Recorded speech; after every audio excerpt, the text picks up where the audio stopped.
Ce matin, on vous présente la marche pour la Fondation du Rhin, la Fondation canadienne du Rhin. Et on a Dany Tremblay et François Gagnon pour nous en parler. Bienvenue à l'émission. Allô? D'abord, on va débuter. C'est quoi exactement cet événement-là, cette marche-là? En fait, c'est une activité de levée de fonds pour la Fondation canadienne du Rhin. C'est une activité qui s'inscrit parmi tant d'autres. Nous, ici, au niveau de la région, on a la marche qui est quand même un événement majeur au niveau de la levée de fonds pour la Fondation canadienne du Rhin. Mais on a aussi la campagne de porte-à-porte qui, à chaque année, bon an, mal an, va rapporter tout près de 100 000 OK. Donc, OK. c'est notre deuxième événement là, majeur en frais de levée de fonds pour la Fondation canadienne du Rhin, section Saguenay. Ouais. C'est la combienième édition cette année? C'est la 4e édition cette année. Oui. OK. Puis, est-ce qu'il y a des nouveautés dans le cadre de la 4e édition? En fait, non. On tient la marche encore au même endroit, donc à la place Nicoutou-Dragan à Jonquière. Oui. Et le départ se fait des Halles de la Rivière-aux-Sables. OK. Donc, le 26 mai prochain, là, à 10 h, le départ. Et ça, c'est dans le cadre de la Fondation canadienne du Rhin. C'est quoi cette fondation-là? En fait, la Fondation canadienne du Rhin, c'est une fondation qui existe quand même depuis tout près de 40 ans.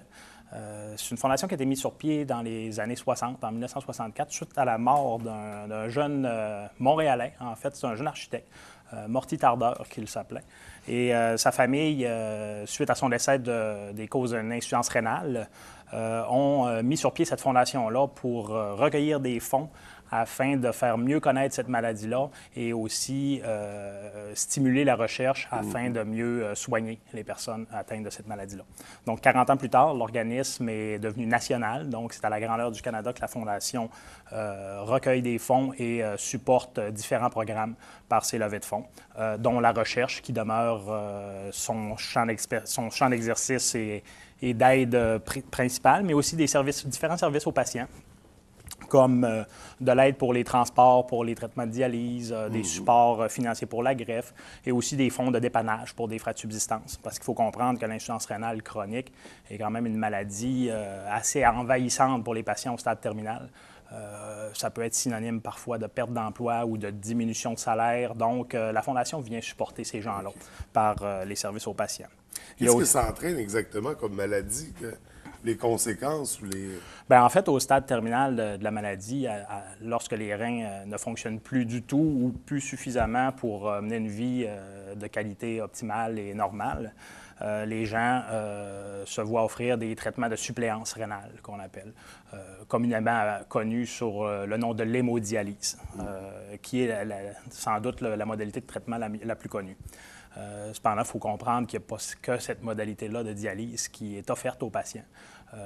Ici, dans la région, entre autres, on offre aussi la dialyse péritonéale. Donc, c'est un mode de dialyse autonome que les gens peuvent faire à la maison. Et prochainement, en fait, à partir de 2014, on va offrir également pour notre population régionale des traitements d'hémodialyse, mais à domicile, que les patients vont pouvoir faire eux aussi de façon autonome à la maison. Donc, 2 modalités de traitement qui permettent aux gens de continuer de travailler et d'avoir une qualité de vie meilleure. Toi, Dany, tu fais de l'hémodialyse au moment où on se parle. Oui. Peux-tu nous expliquer un peu comment ça se passe, comment ça se déroule, quoi? Bien, j'y vais 3 fois par semaine à l'hôpital Chicoutimi. Moi, mes traitements débutent à 1h30 et finissent à 5h30. C'est 4 heures de temps là, collecté tout le temps. Par rendez-vous? Par rendez-vous. Fait qu'on parlait de 3 par semaine. 3 par semaine. C'est 12 heures collectées par semaine dans une fistule. Puis, ça amène, c'est sûr, moi, je ne suis plus capable de travailler non plus. Ça amène beaucoup de fatigue. Moi, je me dis, c'est mon travail. Là. Je prends ça comme pour aller travailler. Là. Bien, pas le choix, il faut faire l'acceptation. Pardon? C'est un investissement en temps, c'est son oui, 4 rendez-vous. Oui. Ça, c'est à part des autres rendez-vous qu'on peut avoir, des fois, qui nous demandent d'aller faire, je ne sais pas, passer pour le cœur, d'autres petites affaires. Là. Environ, moi, je considère qu'on est peut-être 6 heures par jour là, à l'hôpital de Chicoutimi, 3 fois par semaine. Ça fait 18 heures. 18 heures sur 40 heures, bien, il ne reste plus grand temps, il faut que tu dormes tout ça. On arrive très fatigué, très, très fatigué. Ça fait combien de temps que tu fais ça? Ça va faire 4 ans au mois de novembre. 4 ans, puis c'est suite à... Moi, c'est des reins polykystiques.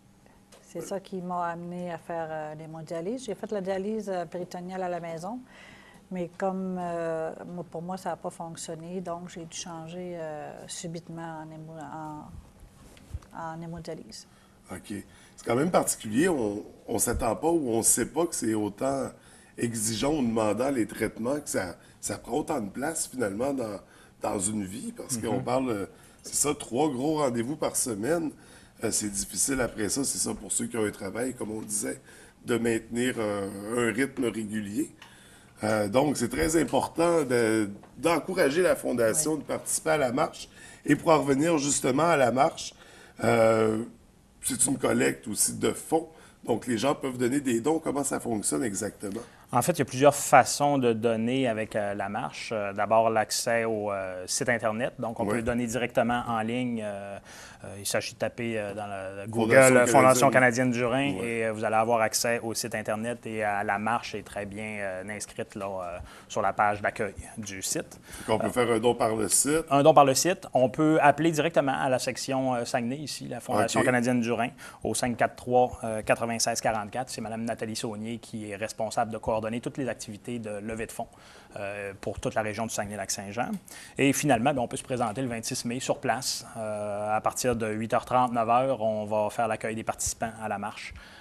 On peut faire un don directement sur place. Donc, la marche qui a lieu le 26 mai, on a dit à la place Niki Toutagan à Jonquière. Oui. C'est de quelle heure à quelle heure? 10 heures. Le départ est à 10 heures, donc au hall de la Rivière-aux-Sables. Et en gros, ça dure environ 2 heures. À midi, c'est pas mal terminé. On fait la boucle de 2,5 km, ce qui permet aux gens qui sont plus fatigués ou nos patients qui viennent marcher pour la cause de faire seulement un tour sur les deux. Si 2 tours est trop long pour eux. Donc, généralement, à midi, c'est terminé. Est-ce qu'il y a de l'animation sur place? Oui, en fait, on a une table du don d'organes. On a notre mascotte de la marche qui est là aussi pour animer les participants. Et à la fin, on a quand même une remise là, de prix de participation grâce à certains commanditaires qui permettent de remettre des prix là, aux participants. Donc, c'est ça. Puis l'objectif au niveau des dons, on parle de quel montant pour la 4e édition? La 4e édition, l'objectif est à 25 000 OK. Donc, objectif qu'on devrait atteindre en théorie. C'est ça, parce que les participants, il y en a qui collectent des sous présentement. Oui. Il y a une espèce de petit concours même organisé avec ça. Oui, déjà depuis 4 ans, il y a un prix qui est remis, un prix à la personne qui ramasse le plus de dons en tant qu'individu et aussi à l'équipe, parce qu'on peut former des équipes en ligne pour recueillir des fonds.